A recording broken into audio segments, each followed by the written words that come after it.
In today's video, I'm going to show you on how to map any FPS games or shooting games in your Retroid Bucket 4 Pro. So first off, what you're going to do in this tutorial is to go to the settings of your phone.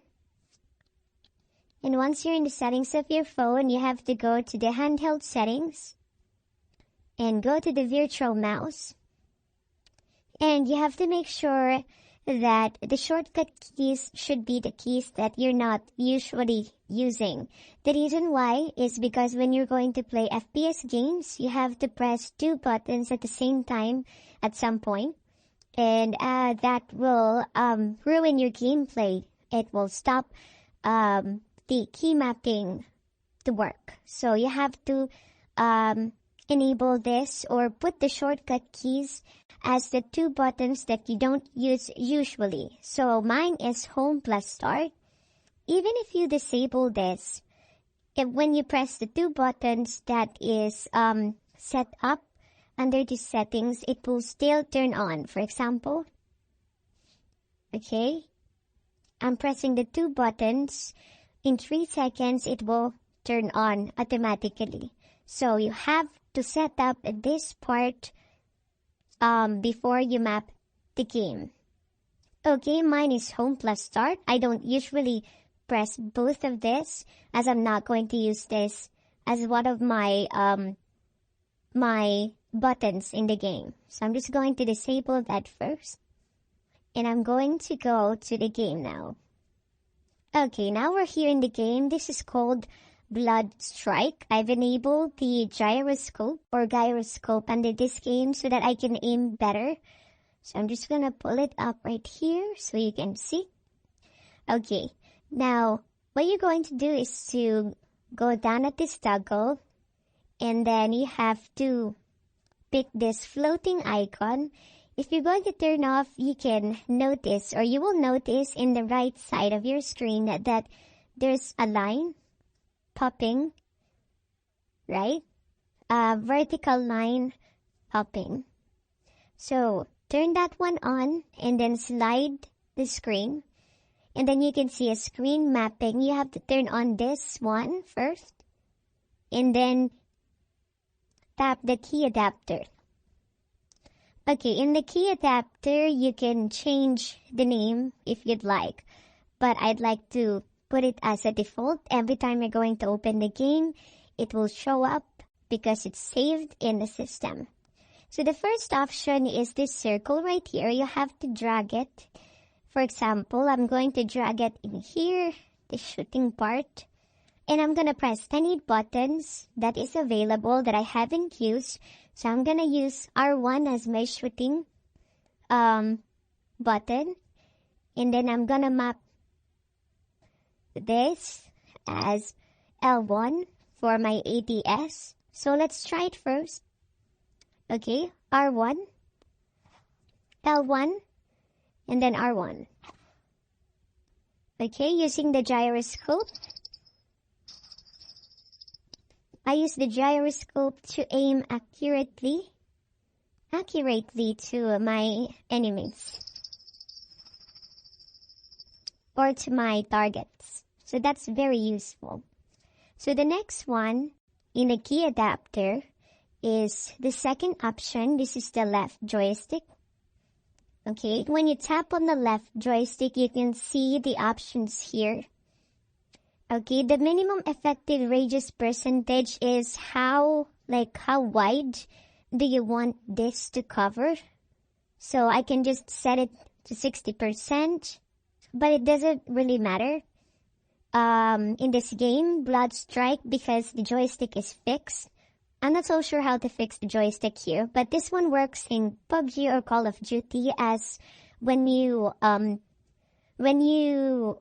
toggle the joystick farther, it will, the character will run. Okay, so in this game it does hint, so I'm not so sure how to set up this option, but I'm gonna find a way. You have to just set the joystick correctly. So let me put this at 0 and then the sensitivity for X and Y axis. Let's save that one. Okay, now the third option is the right joystick. Tap on the right. And then this one should be the adjust view mode, not the virtual joystick mode. This one, adjust view mode. And then you can control the x-axis and the y-axis sensitivity. You can even reverse both. Let me save that option. And let's try walk. And let's try to view 360, up and down. That works nicely. Okay, so now let's try to shoot some enemies using the joystick. Okay, that works. Using the joystick and the gyroscope or gyroscope, whichever you do prefer. Okay, so the next thing that we're going to map is jumping button and then a crouch button. So I'm gonna drag the first option to letter B and then drag the option to letter A and then reload for letter Y. So that will do all the movements again. Jumping, crouch, jumping, crouch, and then Y for reload. That's easy. And then you can map directional buttons, such as this one for changing guns. Or, yeah, this one for, I'm not so sure what's this one for. Oh, this loadout. So I can even reload using this button at the top. So that's how you map all of those controls in the screen. There's only limited controls here in the Retroid Pocket 4 Pro, so you have to use each one efficiency, like overlaying one control in under one button. I'm not so sure how to explain it, but I will show a diagram to explain it to you guys. But yeah, this is not my official mapping. Well, if you're going to want me to make an official mapping, I can make a video, but this one is not my official mapping as of the moment, since I'm just showing you guys on how to map these controls. And yeah, let's see other options here. For example, for shooting, we can do touch click mode. We have standard, auto fire when press or when release. We can choose auto fire. The reason why is some guns only shoot once at a time. So every time you press the fire button, it will only shoot one. But when you choose auto fire, it will fire 30 rounds without touching it again and again and over and again. So that's how that one works. It's not going to work under this gun. But you can see how that... You can see how that sounds. It's not normal.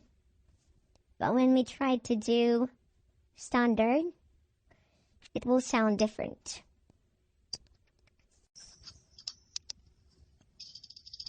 See, it does sound different compared to that sound that you have heard a while ago. So that's the difference. So yeah, you can map any buttons in your Retroid Pocket 4 Pro to your liking. It's just your technique that will matter and how you will use each button efficiently. So that's all. Thank you very much for watching.